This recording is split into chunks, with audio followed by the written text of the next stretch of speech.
Good morning friends. स्वागत है आपका आपके अपने YouTube channel study with Ravi Thakur पर। तो चलिए आज की द हिंदू ट्यूटोरियल वोकैबुलरी की शुरुआत करते हैं। वोकैबुलरी के पीडीएफ के लिए आप मुझसे टेलीग्राम ग्रुप पे जुड़ सकते हैं। मेरे टेलीग्राम ग्रुप का नाम है स्टडी विद रवि ठाकुर। तो इस डॉक्यूमेंट की जो पीडीएफ है आपको मेरे टेलीग्राम ग्रुप पे मिल जाएगी।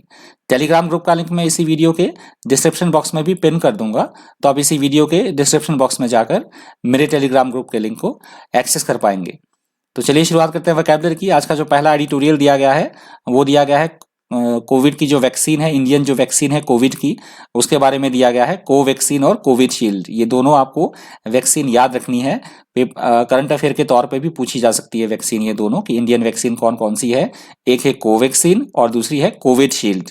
तो इसी के बारे में दिया गया है। पहला एडिटोरियल जो है वो सजेशंस दिए गए हैं कुछ गवर्नमेंट को कि गवर्नमेंट को किस तरह से जो पब्लिक के बीच है ट्रस्ट बिल्डअप करना चाहिए इन दवाइयों के बारे में। तो उसी के बारे में पूरा एडिटोरियल दिया गया है।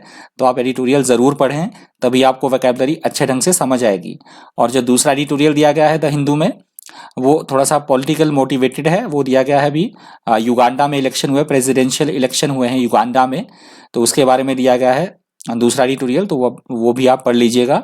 और मैं आपको डेली बेसिस पे बोलता हूँ एडिटोरियल आप रोज पढ़ा कीजिए। डेली बेसिस पे रोज एडिटोरियल आप पढ़ेंगे तो आपको वोकैबुलरी भी अच्छे ढंग से आएगी और आपकी रीडिंग स्किल्स जो है वो भी बहुत अच्छी इंप्रूव हो जाएंगी। तो चलिए शुरुआत करते हैं वोकैबुलरी। आज की वोकैबुलरी की पहला वर्ड है आज की वोकैबुलरी का वायल। वायल यहाँ पे नाउन की तरह यूज हुआ है। वायल का मतलब होता है छोटी सी शीशी से छोटी सी बॉटल जिसमें कि दवाई रखी जाती है। कोई भी छोटी सी बॉटल जिसमें कि दवाई या कुछ और चीज रखी जाए तो उसके लिए वर्ड हम यूज करेंगे वायल।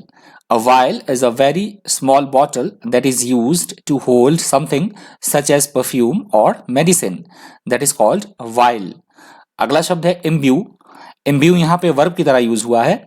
इम्ब्यू का मतलब होता है किसी को प्रभावित करना, इफेक्ट करना किसी चीज को, उसको बोला जाता है इम्ब्यू।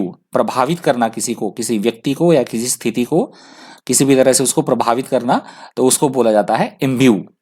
If someone or something is imbued with an idea, feeling or quality, they become filled with it. That is called imbue. इम्ब्यू हम बोल सकते हैं किसी भी तरह के कोई विचार से प्रभावित है या कोई किसी तरह की कोई फीलिंग से प्रभावित है या किसी तरह के कोई किसी के गुण से प्रभावित है, तो उसे बोला जाता है इम्ब्यू। अगला शब्द है एग्जॉट। एग्जॉट यहाँ पे वर्ब की तरह यूज हुआ है। एग्जॉट का मतलब होता है किसी को कोई काम करने के लिए दबाव डालना, प्रेरित करना और उसको किसी तरह का प्रोत्साहन देना कि वो काम करे जो हम करवाना चाह रहे हैं उसे बोला जाता है एग्जॉट। If you exhort someone to do something, you try hard to persuade or encourage them to do it. That is called exhort. अगला शब्द है डेरिलेक्शन। डेरिलेक्शन यहाँ पे नाउन की तरह यूज हुआ है। डेरिलेक्शन का मतलब होता है जो हम काम कर रहे हैं उसको लापरवाही से करना, उसे बोला जाता है डेरिलेक्शन। हम बोल सकते हैं कर्तव्य पालन में की गई लापरवाही, या फिर हम बोल सकते हैं कर्तव्य पालन में विफलता होना, सक्सेस ना मिलना काम करने में, तो उसको बोला जाता है, मतलब इच्छा पूर्वक काम ना करना, कुल मिला के बात ये बोलने की, उसको बोला जाता है डेरिलेक्शन।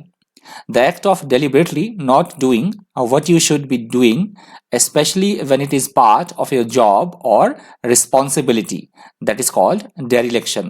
मतलब जो आपको दायित्व सौंपा गया है उसको अच्छे ढंग से ना निभाना, that is called dereliction.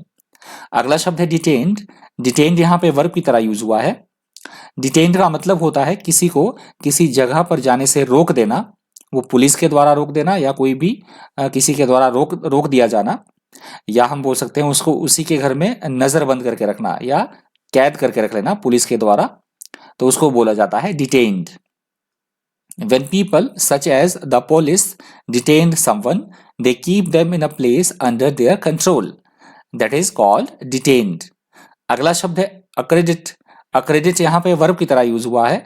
अक्रेडिट का मतलब होता है किसी को ऑथराइज करना, कोई काम करने के लिए हमारे पास वो अथॉरिटी हो कि हम किसी को ऑथराइज कर सके, तो उस तरह का अधिकृत करना किसी को, वो अथॉरिटी देना, मान्यता देना, उसे बोला जाता है इंग्लिश में अक्रेडिट। If an educational qualification or institution is accredited, it is officially declared to be of an approval standard. That is called accredit. Accredit तो आप इस तरह से समझ सकते हैं जैसे कोई भी यूनिवर्सिटी है तो उसको कंट्रोल कौन करता है, यूजीसी करता है। यूनिवर्सिटी को, कोई भी यूनिवर्सिटी है या कोई भी चीज़, कोई भी काम है तो उसको कंट्रोल कौन कर रहा है, उसको मान्यता कौन दे रहा है, उसको अधिकृत कौन कर रहा है, तो उस सेंस में यूज होता है अक्रेडिट। अगला शब्द है वॉलाटाइल। वॉलाटाइल यहाँ पे एडजेक्टिव की तरह यूज हुआ है। वॉलाटाइल का मतलब होता है ऐसी कोई स्थिति या ऐसी कोई बात जो निरंतर परिवर्तनशील हो, जो अस्थिर हो, जिसमें एकदम जल्दी जल्दी से चेंजेस आते रहें, बदलाव होते रहें, उसे बोला जाता है volatile. A situation that is volatile is likely to change suddenly and unexpectedly. That is called volatile. और आज की वोकैबुलरी का अंतिम शब्द है पोटेंट, क्योंकि आज की ज़्यादा वोकैबुलरी नहीं थी। पोटेंट का मतलब होता है, माफ़ कीजिएगा, आपको थोड़ा सा दिखाई नहीं दे रहा होगा, थोड़ा सा कट गया है ये, थोड़ा सा, आई होप आपको अब दिखाई दे रहा होगा। पोटेंट का मतलब होता है कोई भी चीज़ जो बहुत प्रबल हो, सशक्त हो, मजबूत हो, बहुत ज़्यादा इफेक्टिव हो, बहुत ज़्यादा प्रभावी हो, उसे बोला जाता है potent. Something that is potent is very effective and powerful, that is called potent. तो ये आज की वोकैबुलरी का अंतिम शब्द था। यदि आपको वीडियो हेल्पफुल लगा हो, इन्फॉर्मेटिव लगा हो, तो प्लीज़ वीडियो को लाइक कर दीजिएगा, ज़्यादा से ज़्यादा वीडियो को शेयर कर दीजिएगा। और अगर आप मेरे चैनल पर पहली बार विजिट कर रहे हैं तो चैनल को सब्सक्राइब करना बिल्कुल भी मत भूलिएगा और बेल आइकन प्रेस कर दीजिएगा प्लीज़। तो आज की द हिंदू एडिटोरियल वोकैबुलरी में इतना ही। इसी तरह के इन्फॉर्मेटिव वीडियोज़ के लिए बने रहिए चैनल पर। Thank you, thanks for watching.